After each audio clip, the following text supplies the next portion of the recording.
on my computer, so my phone won't be blowing up. Yeah, no, I appreciate that, man. And it's super exciting to see you, back in the fold now and stuff like that. I feel like a lot of, bare knuckle fans are super stoked to see you back in the world of gloveless combat. And I really appreciate you coming on Bare Knuckle Bowker today to, discuss all of that ahead of this Coby Bradford fight and everything. Yeah, man. No, they it's no problem. I haven't done interviews in a while. Yeah, the bare knuckle war pretty much just chewed me up and spit me out after that last fight. So I didn't really want anything to do with it after that. And so but here we are 3 years later. I got some guys that are wanting to fight, some younger guys that have never fought before. And they need to know what a real fighter looks like in training camp.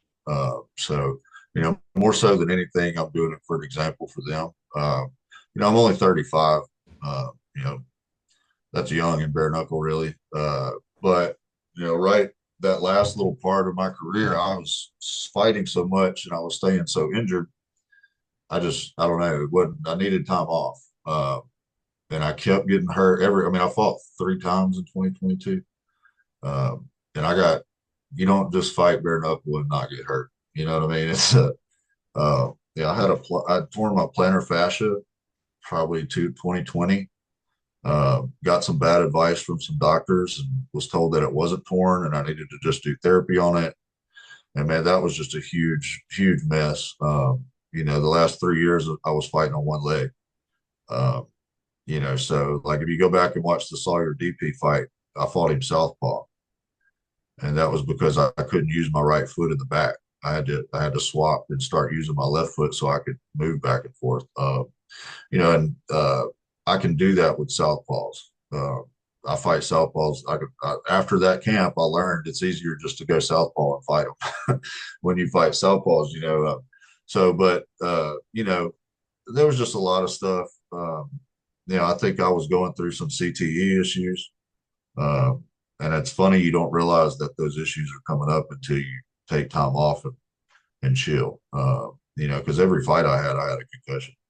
The last 2 fights I had a severe concussion. The fight right before Lorenzo, it wasn't even 2 months before I broke an orbital, broken sinus cavity, cracked cheekbone.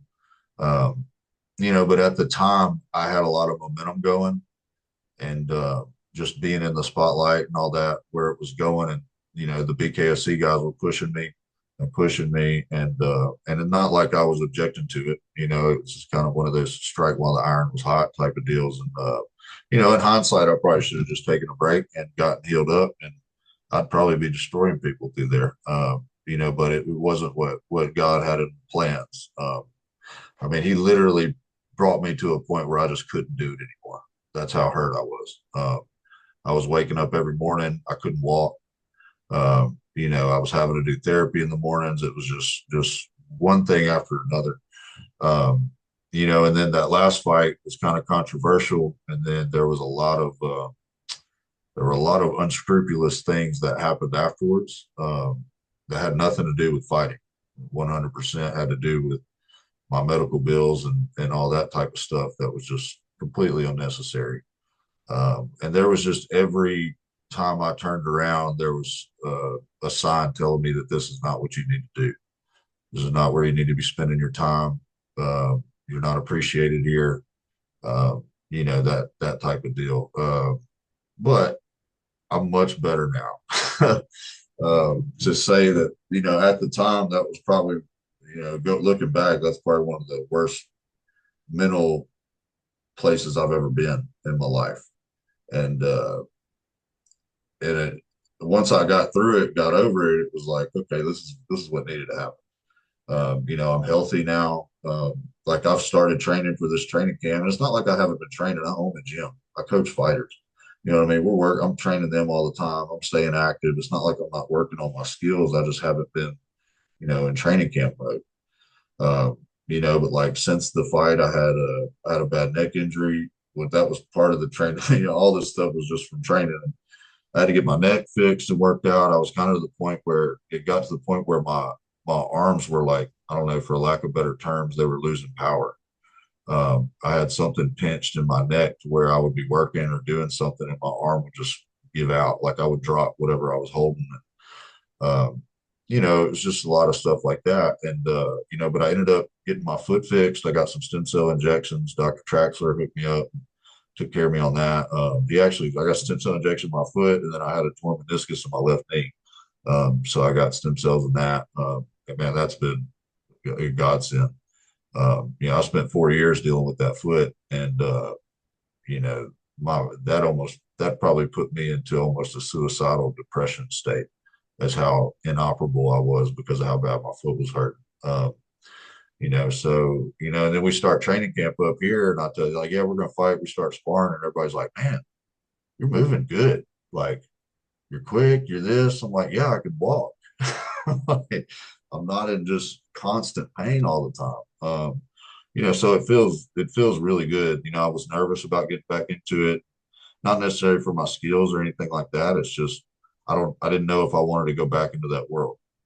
Uh, and the bare knuckle world or just the fight world in general. It's just a scummy place.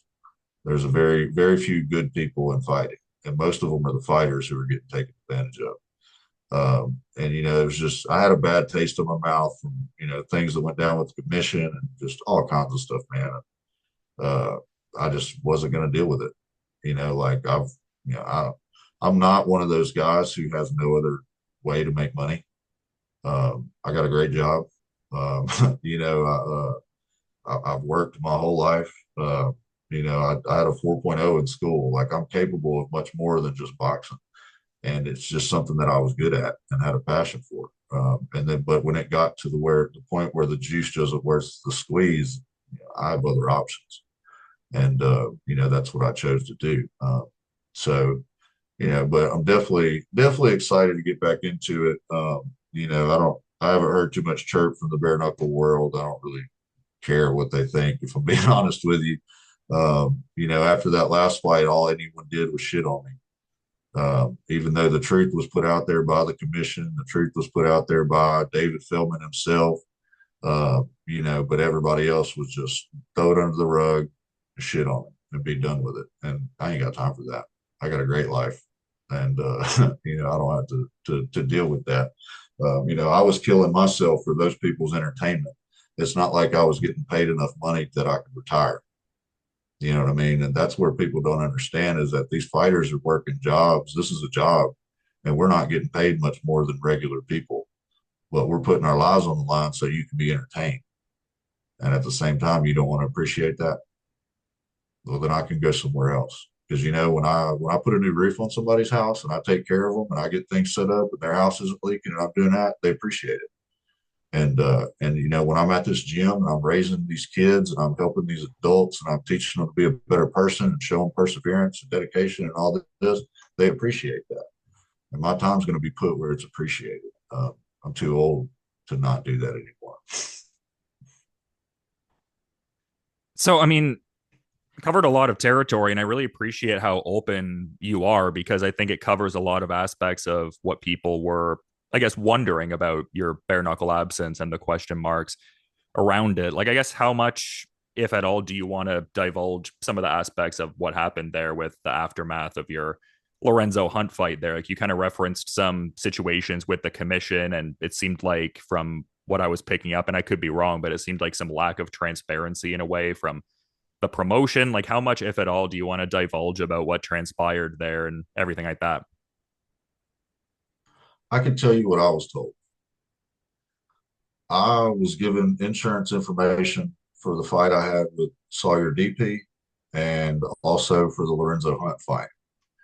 And by December, I was getting put up for collections by both the hospitals because the insurance policy that I had turned into them apparently did not exist. And make of that what you want.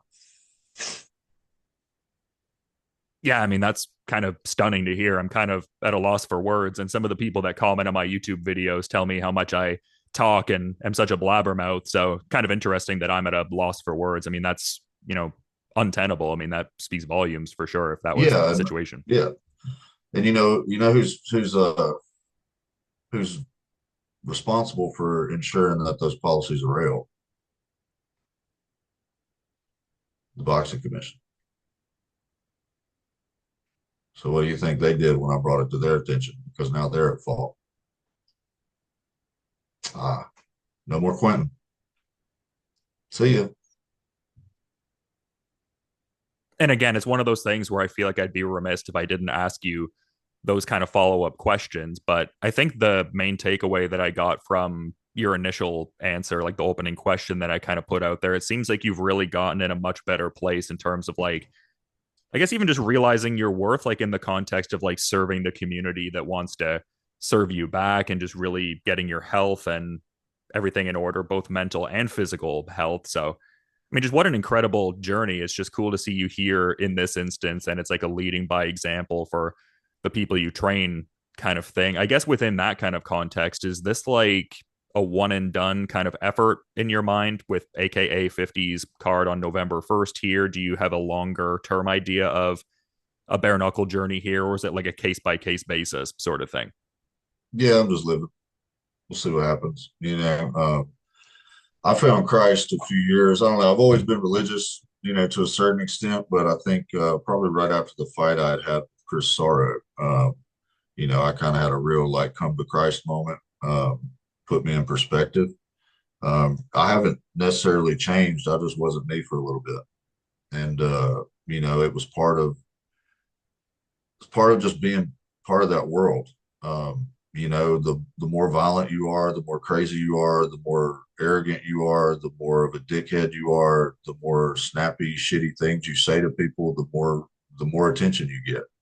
And I think at the time it was once it started happening, you started getting that momentum from it. You start doing it more. You start doing it more. I had this whole persona that I had made up. I called it hero mode. And so when I showed up somewhere, and it was to make money, you know what I mean? It was to present that brand. Uh, and I just got to where, like when I was going to an interview, I'm going to do this. It's like, all right, gather yourself, glasses on, hero mode. You got to, act a certain way, do this. And it got to where I just couldn't turn that off. And that's not a guy you want to be around all the time. That's a guy you want to see clips of on Instagram. So you start realizing that and looking back and doing some reflecting and stuff, because I didn't originally start fighting thinking that I was going to be a world champion. You can go back to listen to interviews I did when I was an amateur. Or what do you want to do? What do you want to do?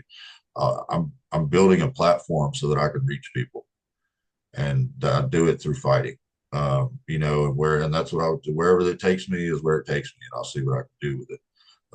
It's taken me pretty far. So I've been able to reach a lot of people, and I think I forgot that was my purpose in the beginning.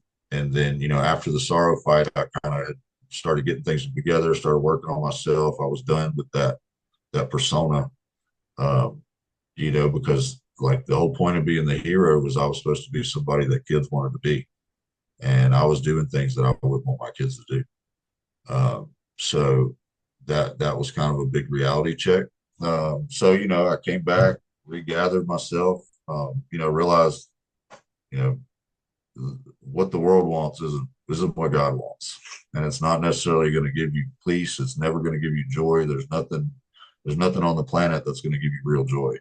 I was number one in the world. I was getting to fight for a world title. Like after this Chris Sorrow fight, that made me number one. That was 100%. I was supposed to get the next title shot. I've never been more miserable in my life. So it was like, here I am. I've gotten what I wanted, and it sucks. It wasn't what I thought it was. Is having that world title going to be any better? No, it's not. I'm still going to win it, and then I'm going to sit around and go, all right, what's next? 15 minutes later, people won't give a shit. 2 years from now, no one will give a shit. But they'll remember those things that you said. They'll remember those things that you did. So a lot of it was I needed to take a break for my mental health, for my brain to recover from the concussions, for my body to recover, and just for my spirit to rejuvenate itself and remember who I was. And and now we're back, man. I've been great, running my gym, doing all that. I got some younger guys that are wanting to fight, and I can still do this. I can 100% still do this. So I've never felt this good before bare knuckle fight. And so, I mean, It's just part of the process, man. I'm just letting it come to me as it goes.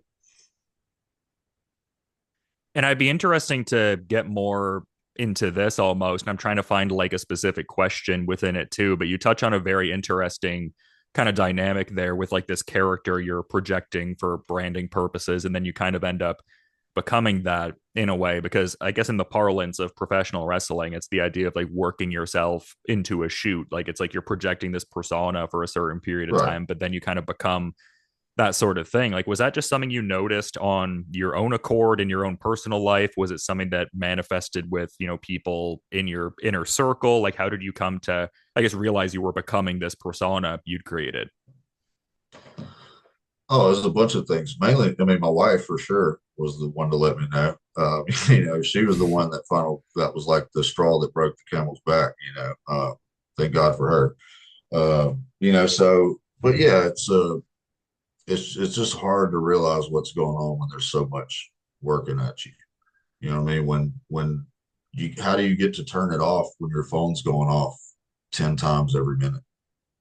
And you know what I mean? You don't get to turn it off. And you don't realize that. And then, like I said, it's just you look back and you're like, I'm someone else now. And it starts off slow, but it's just like that lobster sitting in that pot of water. They don't realize it's bull until he's dead. Luckily I was able to hop out before the water got too hot. And like you credit a lot of people. I mean, you mentioned your wife. Like, was that like a major illuminating kind of moment? Because I can even anecdotally relate to that kind of stuff, like having like a woman very close to you in your life illuminate something to you that really wasn't in your purview and how important that can be for sure. So was that essentially what snapped you out of that, for lack of a better way to phrase it? Yeah, 100%. She did. They call them woman because it's really, whoa, man, what the hell are you doing? And luckily I've got one in my life that's doing that for me, and keeps me in check. And yeah, then once you snap out of it, you start realizing like, oh man, I was like that to everybody, because most people are too scared to tell you because they think you're crazy, and that really didn't make me feel good because I'm not crazy. Never been crazy. So but that was a big part of it. Just self-reflection. Trying to make things right. Because who gives a shit that you won a world title when nobody likes you? Who are you going to have fun with? Who are you going to share it with? Nobody. What's the point? You read books about guys like Michael Jordan and Kobe Bryant and all these other guys, and you see the things that they were able to achieve. But have you also read the list of people that hate them? To them, that was worth it. But to me, it's not. So, that was kind of the difference there. Well, I mean, that speaks volumes, man. And that was something I even noticed in doing some research on you, like just in as far as like trying to figure out what you were doing between the last, bare knuckle fight you had and where you're at now. And it just seems like you're so family focused and centered within that. So there's just something so incredible about, I guess, just this whole journey, like just you realizing what's truly important to you and now getting back to the sport, but very much on your own terms and really trying to serve the people in your life that matter most. I mean, I feel like that's a hugely inspirational story and progression of events you've outlined here today. Yeah, man, I'm just trying to do things right. I've done a lot of things wrong, and I won't always do things right, but I'm doing better. It's paying off, man. I feel good. I didn't necessarily have, I wouldn't say I was like an addict, but you drink to relieve pain, you drink to do this, and you do different things like that. And it's just like, okay, I'm not living right, that type of stuff. But I mean, I'm clean, I'm good, I'm happy, I'm healthy again. It's been a little while, but it's been healthy, so yeah, make of it what you will, but I'm just another dude that's trying to get by, and hopefully the Lord's helping me do it. Well, it's just so incredible, man. And I really appreciate the depth of detail you've gone into, discussing your journey today. And it's not even like a recency bias kind of thing, I would say, but I feel like this is one of the more transparent, illuminating conversations that I've had in like a combat sports kind of sense. Like, I just feel like you've covered so much during this chat today, but I feel like it's like the customary kind of thing for me to give the floor to my guests if there is, in fact, something they were wanting to mention as a parting thought. And I figured I'd give you the floor here on Bare Knuckle Bowker and just wanted to say I really do appreciate the time today, Quentin. Yeah, man, no problem. I mean, we pretty much covered most of that stuff. But the fight coming up, that it's going to be in Ruston, Louisiana. I got a pretty tough opponent that stepped up. He's an MMA guy. That I think he's got like 6-3 in MMA. He just knocked somebody out like a month ago. So, I'm super excited about that. He seems like a super, game opponent. I've like I said, I've never been healthy for a fight, not like this. And I'm just looking to come back and just remind people that I am him. I might have taken a break and I might have stepped away, but I'm the guy and I'll still be the guy tomorrow and for the rest of eternity. Yeah, and I mean, your opponent definitely does have that track record to show that they really hunt for that finish. So I think that'll inform a very exciting fight here. And this AKA 50 card is cool on November 1st as well, just in the sense that, Blake Lacaz also on the card, another notable name from the world of bare knuckle. So it looks like a great event overall. And I guess kind of serves that idea of like the scene growing and just the sport growing overall, just more organizations out there creating more opportunities for fighters. So love to see that piece too. Yeah, it's pretty cool, because I was the one that got them to pass bare knuckle in Louisiana. To where, but once they made it legal for BKFC, well, that made it okay for other organizations too. And then Bear AKA is doing something that's pretty cool because in Louisiana you can have MMA and bare knuckle on the same card. So the card, like the card I'm fighting on in November, is I think it's mostly MMA fights, and the two main events are bare knuckle. And as well as I do, when you're watching bare knuckle fights, it's hard to fill a full card with legit fighters in bare knuckle. Every time you watch one of the cards, there's some guy who they're like, oh, you look him up, he's never had a fight, or you look him up, he's not professional. And they're having to grab for scraps to just fill cards, and that's not good. That's low entertainment value, and that's also just getting people hurt unnecessarily that shouldn't be in there. But in Louisiana, they're able to, put legit MMA fights on, and they can have legit, bare knuckle boxing matches, one or two at the end of it. And I think it's great for the promoters. It's great for us, because the promoters aren't here, I mean, anywhere really, aren't able to just put together a legit full bare knuckle card. There's a lot fewer people that are willing to do it. So it's a good thing. I like what AK is doing. I think I see in the future other promotions trying to copy what they're doing. But AK is a good organization. They've been around in Louisiana for a while. I fought for them back when I still fought MMA. But yeah, man, I'm excited. I think it'll be a good card. I'm looking forward to helping out. Just bringing back some good entertainment to our area, really. So I think it'll be fun. We don't get a whole lot of fights here, for whatever reason that might be, but I think we're going to pack this one out. It'll be a good show. Yeah, and that excitement I think is shared by many in the bare knuckle space. I know earlier you were saying you don't necessarily, get yourself into the discourse, but from what I can tell, it seems like a lot of people are really excited to see you return to this world and really appreciate again you making the time ahead of this Coby Bradford fight at AKA 50 on November 1st. I'll certainly be keeping abreast of what's going on there. But thanks so much for coming on Bare Knuckle Bowker today, Quentin. You have a good rest of your day. And yeah, thanks so much for the depth of insights today. Absolutely, brother. I appreciate it.